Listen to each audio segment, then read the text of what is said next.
Dans quel état d'esprit vous êtes avant cette rencontre contre le Maroc? Infosport. Tout excité de jouer la meilleure équipe d'Afrique. L'exemple pour tous les pays, de voir que en l'espace de 6 mois, on peut chambouler une équipe et un état d'esprit et être demi-finaliste de la Coupe du Monde. Je rappelle que 6 mois avant la compétition au Qatar, il y a eu beaucoup de au Maroc et que Walid est arrivé à la tête de l'équipe, a remis les têtes à l'endroit et est arrivé à faire un commando. Exactement ce que nous on veut faire. Du temps de jeu, parce que nous on a 2 matchs en 72 heures. Dans un mois, on a 2 matchs qualificatifs en 72 heures seulement. Et après on sera pratiquement dans la CAN. Mais il y a un problème que je voudrais vous expliquer. Parce que c'est pas le hasard si 2-3 joueurs ont des problèmes de temps de jeu. Quand on est entraîneur en club et qu'on sait qu'il y a la CAN, d'accord, on prévoit le manque. Surtout les raisons. Les raisons pour me parler des gouttes dans les yeux qui avaient fait que le joueur était positif.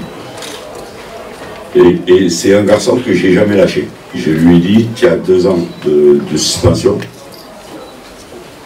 Retrouve un club, retrouve ton niveau. Je viendrai te voir jouer et le terrain parlera. Il est aujourd'hui dans les 4-5 gardiens qui peuvent faire la CAN. Mais il n'a fait, après 2 matchs de suspension, il n'a fait qu'un match, que le premier match de championnat. Voilà, mais c'est un garçon que je ne veux pas laisser tomber. Infosport. Ce sens-là. Après, ça reste, comme j'ai dit, de la compétition. Le coach fait ses choix. Et aujourd'hui, si je suis relégué sur le banc, c'est qu'à un moment donné, il a estimé que les performances de mon concurrent étaient meilleures. Mais ça reste... la saison est très longue. Ça reste aussi...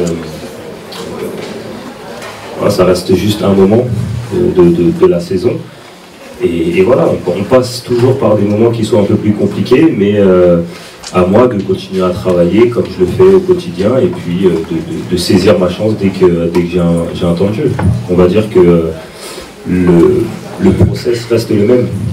Continuer à travailler, marquer des buts et si j'en marque plus que le concurrent, forcément j'aurai ma chance. Donc voilà, on sait comment le foot se passe, ce sont des choix subjectifs. À nous de les accepter, à continuer à travailler, à démontrer qu'on mérite le mieux. Je pense que le coach a très bien résumé la situation. Aujourd'hui, c'est dire que peut-être la Guinée équatoriale, ça semble être un bon tirage. Il n'y a pas du tout de bon tirage. Tous les matchs en Afrique sont difficiles. Après, peut-être que la chance qu'on peut avoir plus qu'au Cameroun, c'est peut-être l'état du terrain et de la pelouse, je l'espère.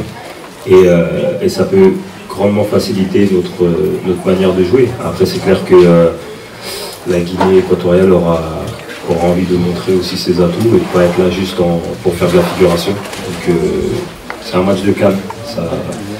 Tout le monde veut la victoire, c'est très difficile, ça se joue à des détails et ça sera à nous de montrer qu'on est les favoris dans ce match-là. Mais ça passera seulement par une solidarité à toute épreuve et énormément de bonnes choses et des bons ingrédients sur le terrain.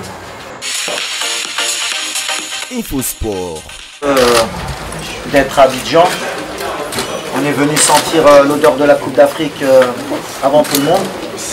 On sait qu'on va rencontrer une des meilleures équipes d'Afrique, une équipe légendaire, qui va avoir à cœur, devant son public avant la Coupe d'Afrique, d'être à son maximum et d'envoyer un message, non seulement aux Marocains, mais à toute l'Afrique. Donc ça va être un match très difficile pour nous, mais c'est ce qu'on est venu chercher, se mettre en difficulté avant la Coupe d'Afrique, voir un peu les conditions qui nous attendent au mois de janvier.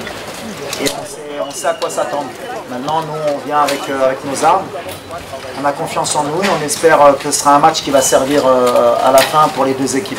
Il y a au moins 10 équipes qui peuvent gagner cette CAN et il y a toujours une ou deux équipes surprises qu'on n'attend pas. Donc sur le plateau, on peut se dire que c'est compliqué pour tout le monde, mais tout le monde a ce rêve. Et Achraf là, avec les joueurs. Maintenant, moi je me méfie plus des équipes du chapeau 2 parce que voilà, c'est celles qui vont être le plus motivées. Parce que celles du chapeau 1, pratiquement, elles ont toutes vécu un mondial il y a 1 an. Toutes les autres équipes, ça fait 2 ans qu'elles attendent cette CAN. Que ce soit l'Algérie, l'Égypte, la Côte d'Ivoire, le Ghana, même si elle a participé, mais qui n'a pas eu une Coupe du Monde comme la nôtre, le Mali, l'Afrique du Sud, il y a beaucoup d'équipes qui sont, le Mali, qui sont prêtes à venir pour gagner. Elles ont perdu les barrages, elles l'ont encore en travers de la gorge. Donc ces équipes-là, je pense que c'est les équipes les plus compliquées. Mais nous, voilà, comme celle du chapeau 1, comme la Tunisie, comme nous, comme le Ghana, comme le Sénégal, on est des équipes qui vont être encore plus attendues parce qu'il y a 1 an, tout le monde nous a vus à la télé.